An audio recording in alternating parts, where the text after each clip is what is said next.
Hi guys, so living on a tight budget is something most of us can relate to these days, I'm sure. So I wanted to figure out what you can run with the $250 budget to help you get started down the road of self-sufficiency, one step at a time.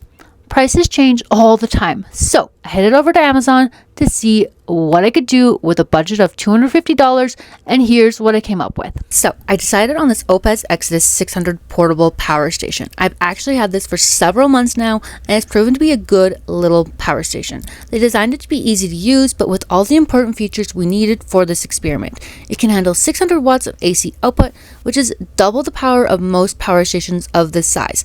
It has 256 watt hours of battery capacity, which is pretty standard for similarly sized power stations. And it can handle up to 240 watts of solar input, which is double the rating of similar small units like this one.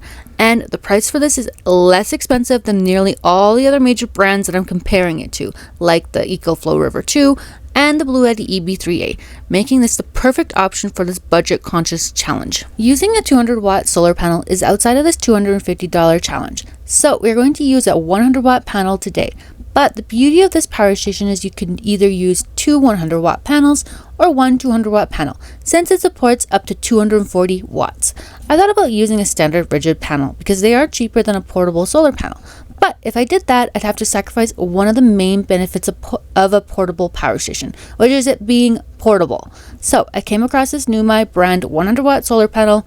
I'd never heard of this brand before, but I chose this one because it came with this cable, which we are going to need to connect it to the power station, because the Oupes does not include a solar connector cable, and the cord on it is quite long. This adapter cable alone would cost $20, so that made this NEWSMY portable solar panel the perfect choice for this challenge.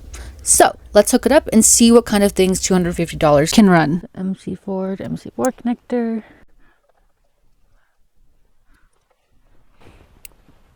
Okay, they're all clicked in there. That was a pretty simple process right there. So now we're going to take this one and plug it into the power station. There we go. So plugged in now. Okay, so we're getting 67 watts, 68, 69, 71, 72, 73, 74, 75.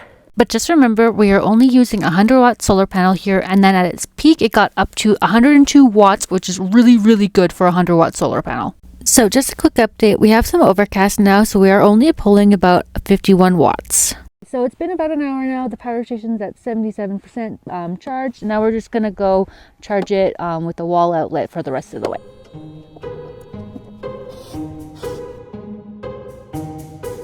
We're just plugging it into the wall here of our RV.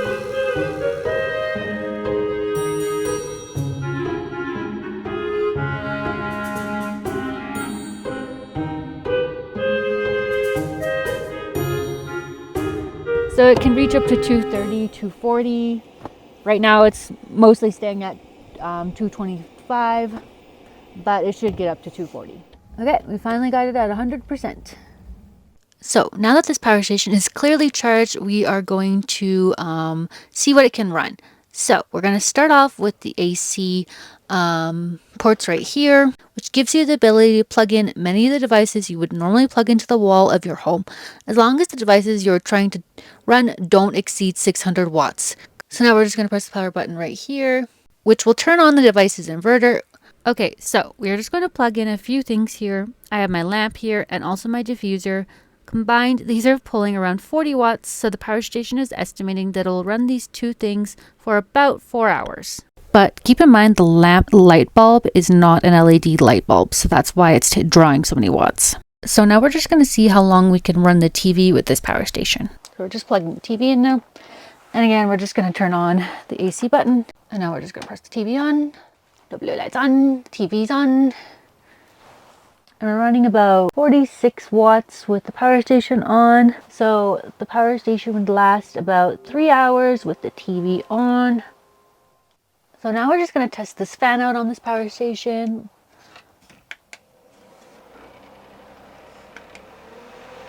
So at the highest setting, it draws 3 watts, the power station says. So that would give us 13 hours of running this fan, which is actually quite a long time. So that would be great for a camping trip. So now we're going to power things on with the DC port. So you are going to want to press the power button right here for that. So we have my power bank right here. I'm going to plug in the USB to the USB-A port. And then we're going to plug in my iPad. And then we're going to plug in my Bluetooth earbuds. Oh, it takes about 23 watts to charge all of those devices. The power station would run for 8 hours charging those devices. It obviously wouldn't take that long to charge all the devices up. So that's just great to know. And then for funsies, we are going to actually plug in my fan again and my lamp. So with all these items on, it would last the power station about 2 hours, and it's pulling altogether 65 watts. So now we're just gonna test out the UPS function of this power station with the lamp. So it flickered for just like the tiniest second. The UPS function of the power station has a switchover time, which is less than 20 milliseconds. So for $240, I was able to run my lamps, my TV, and my fan, and charge my devices. There's obviously even more things you can do, and if you like this sort of thing, go ahead and smash that subscribe button and the bell button to learn more about other cool things you can do with solar and power stations of all kinds. If you like this video, I'd really appreciate a thumbs up. As well, it really does help support the channel. I'd also love to hear any questions or suggestions you might have about what this setup can do, or even just to say hello. I love that too, so go ahead and drop those in the comments below. I have 2 other videos I have made on this power station, so you can click here and watch my full review, or you can click here and watch if I can survive 24 hours with Oupes. Until next time, bye!